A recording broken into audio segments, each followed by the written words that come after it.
Hello, Sagittarius, Sun, Moon, Rising, and Venus signs. Kamusta kayo? Sana po'y nasa mabuti kayong kalagayan. Welcome back po sa Star Tarot. Kung bago kayo dito, welcome din kayo. Thank you for your support. I truly appreciate it. God bless you all. Starting fresh. Ayan, a wonderful new beginning is blossoming in my life. Ayan, Sagittarius. So, maybe ang iba sa inyo rito is going to start something new, something fresh, no? Sa buhay ninyo. Maybe you are going to embark on a new beginning dito, and this could be in various areas of life, depende sa inyong sitwasyon. Pwedeng meron kayong sisimulang bagong venture, bagong yugto, no, sa buhay ninyo. Pwedeng sa trabaho, karera, negosyo, 'di ba? Pwedeng merong bagong sasakyan, bagong tahanan, maaaring meron kayong bagong trabaho, yung mga ganun ba, no? That you are going to, to embrace. So, good luck sa'yo. We have dwelling in truth. Ayan, I stand in the light of truth. So, kung ano ang totoo, kung ano ang katotohanan, doon kayo. Yun ang paninindigan ninyo. No? So, which is really, really beautiful. Because maybe, doon kayo sa pagiging authentic din sa sarili ninyo. 'Di ba? Kung anong pinaninindigan ninyo, yun ang doon kayo tatayo, no? Yun ang paninindigan ninyo kung ano ang katotohanan. We have receiving from angels. Ayan, shimmering wings of angels embrace me with love.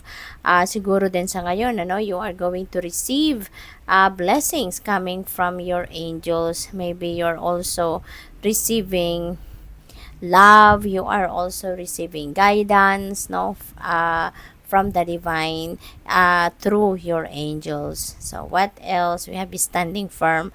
I am noble, brave, and strong. Ayan, so maganda to, no, kasi ngayon parang this is your truth, no, na paninindigan ninyo rito. You're going to stand firm sa kung ano ang inyong mga pinaniniwalaan, kung ano ang conviction ninyo. Yun ang paninindigan ninyo, yun ang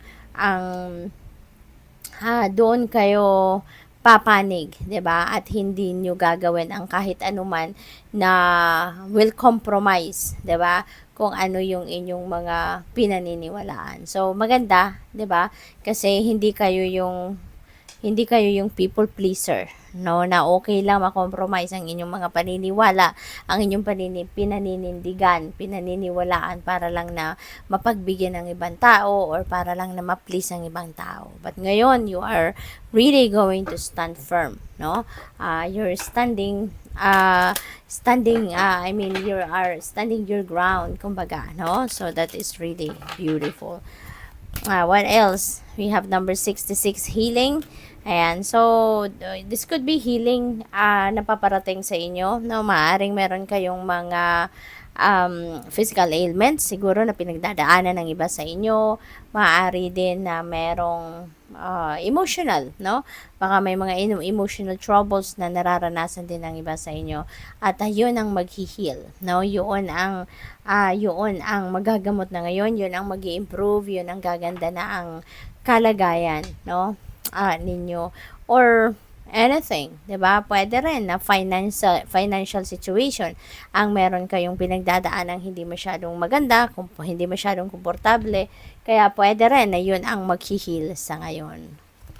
We have number 99, compassion. Ayan. So, maybe, kayo ngayon, no, ang magbibigay ng compassion. Kayo yung magiging compassionate towards other people. You're going to be very loving, helpful, considerate, no, yung mga ganon.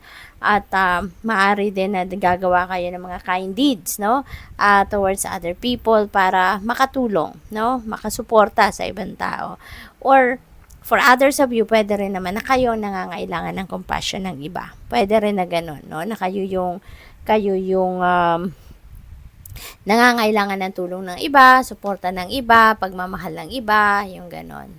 What else? We have number 44, environment. Ayan. So, probably ang iba sa inyo, no? Baka environmentalist kayo, or siguro isa kayo sa mga advocate, no, ng ating environment. So sa ngayon, maaring you will be busy, no? You will be busy para magkampanya para sa sa inyong advokasya, no, na maghikayat na maraming tao, siguro na makatulong sa inyo, sa inyong advokasya, so pwedeng ganun. Or, probably you're going to focus on taking care of the environment din, no? So, maaaring yun ang mga pagkakaabalahan ninyo sa ngayon.